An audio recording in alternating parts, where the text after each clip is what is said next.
एक माँ अपने बच्चों के लिए क्या कुछ नहीं करती। वो हर मौसम से, हर परिस्थिति से लड़ती है। वैसे ही रानो चिड़िया एक बुरा समय से गुजर रही थी।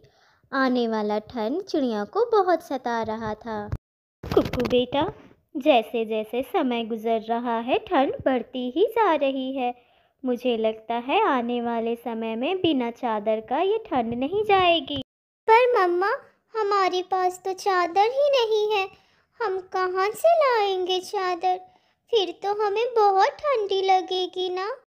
मैं कोशिश करूंगी कि चादर मुझे मिल जाए, लेकिन आज की रात हमें आग जलाकर ही काम चलाना होगा। मम्मा, मैं एक काम करूँगा। मैं आज रात आपके पंखों में सो जाऊँगा, फिर मुझे ठंड नहीं लगेगी। मेरा समझदार बेटा, ऐसे तो मम्मा को भी ठंड नहीं लगेगी और मम्मा के कुक्कू को भी ठंड नहीं लगेगी। वह रात जैसे तैसे गुजर जाता है, लेकिन दूसरे ही दिन चिड़िया भोजन की तलाश में निकलती है। चिड़िया को भोजन तो मिल जाता है, लेकिन फिर भी चिड़िया उदास थी। थोड़ी ही देर में वहाँ मिट्ठू तोता आता है। चिड़िया, तुम्हें तो ढेर सारा अनाज मिल गया है, फिर भी तुम उदास लग रही हो। क्या बताऊं तोते भैया, ठंड दिन पे दिन बढ़ती जा रही है। कहीं ये ठंड हमारी जान ना ले ले। और मेरे पास तो चादर भी नहीं है। पता नहीं ये ठंड कैसे निकालूंगी मैं। चिड़िया, ये तो तुम ठीक कह रही हो, और इस बार ठंड कुछ ज्यादा ही गिरने वाली है। मौसम की जानकारी देने वाले पंछी भी बता रहे थे तुम्हें चादर ले लेनी चाहिए। आप तो जानते हैं, मैं एक गरीब चिड़िया हूँ। मेरे पास भला उतने पैसे कहाँ हैं कि मैं एक चादर खरीद सकूँ। चिड़िया, पहाड़ी के उस पार एक बहुत ही अमीर चिड़िया है जो सभी को चादर बांट रही है। मैं और हरियाली भी गए थे चादर लाने। मैं कहूँ तुम भी मेरे साथ चलो, तुम्हें भी मैं एक चादर दिलवा दूंगा। फिर मिट्ठू तोता चिड़िया को अपने साथ लेकर जाता है। ऊंची पहाड़ी के उस पार एक अमीर चिड़िया सभी चिड़ियों को चादर बांट रही थी। चिड़िया और मिट्ठू तोता एक पेड़ पर बैठते हैं। चिड़िया, यही वो अमीर पंछी आती है जो सभी को मुफ्त के चादर देती है। हमें भी लाइन में लगना होगा। फिर चिड़िया और तोता दोनों जाके लाइन में लगते हैं। चिड़िया, वो पंछी बस आती ही होगी। थोड़ी ही देर में वो चिड़िया आती है और मिट्ठू को बोलती है। सफेदी, तुम्हें याद है? मुझे लगता है इस तोते को हमने कुछ दिन पहले ही चादर दिया है और ये फिर से मांगने आ गया।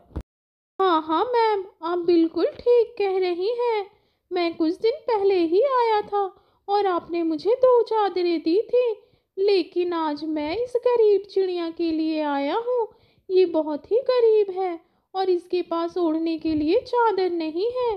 हाँ हाँ, क्यों नहीं, मैं यहाँ गरीबों की मदद के लिए ही तो आई हूँ। सफेदी, तुम इन्हें चादर दे दो एक।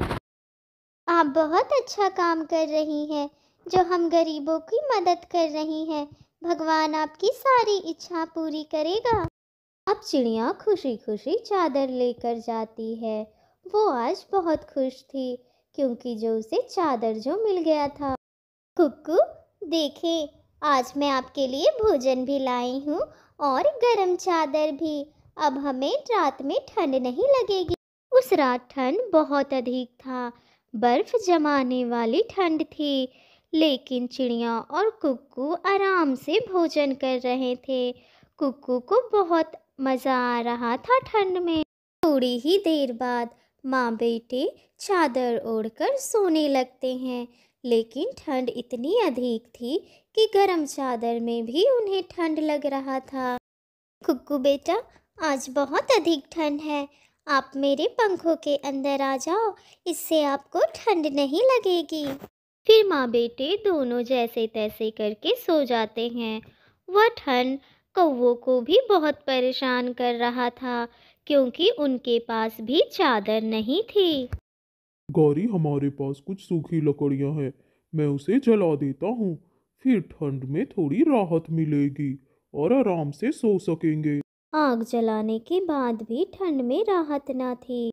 कालू जी, मुझे बहुत ठंड लग रही है, कहीं से भी आप कल चादर का जुगाड़ करें। ठंड का आनंद तो सिर्फ तोते ही ले रहे थे, क्योंकि उनके पास गर्म चादर भी था और सूखी लकड़ियाँ भी।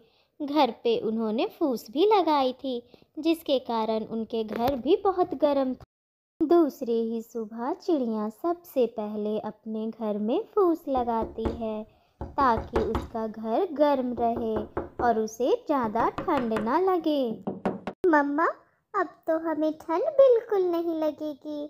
हमारे पास गर्म चादर भी है और हमने अपने घर को गर्म भी कर दिया है। आप बिल्कुल ठीक कह रहे हो, लेकिन अभी हमें सूखी लकड़ियाँ भी चाहिए।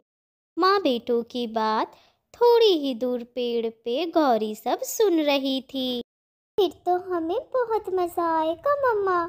हम गरम गरम चादर में गरम गरम सूप पिया करेंगे। फिर चिड़िया अपना घर का दरवाज़ा खोलती है और अपने बेटे कुक्कू को घर के अंदर करती है। दरवाज़ा लगाकर वो सूखी लकड़ियों के लिए जंगल में जाती है। सच कहते हैं लोग कि माँ एक योद्धा होती है। चिड़िया बहुत मेहनती थी। वो सूखी लकड़ियाँ काटती है और उन्हें अपने घर ले जाती है।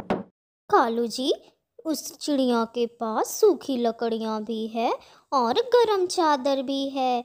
हमारे पास तो कुछ भी नहीं है। मैं जैसा जैसा आपको कहती हूँ आप वैसा वैसा कीजिए, फिर हमारे पास भी गरम चादर होगा। चिड़िया चिड़िया दरवाजा खोले। मैं हूँ कालू, आपके लिए कुछ लेकर आया हूँ। दरवाजा खोले। ये तो कालू अंकल है। लगता है मम्मा से इन्हें कुछ काम है। देखता हूँ दरवाज़ा खोलकर। कालू अंकल, मम्मा तो घर पर नहीं है।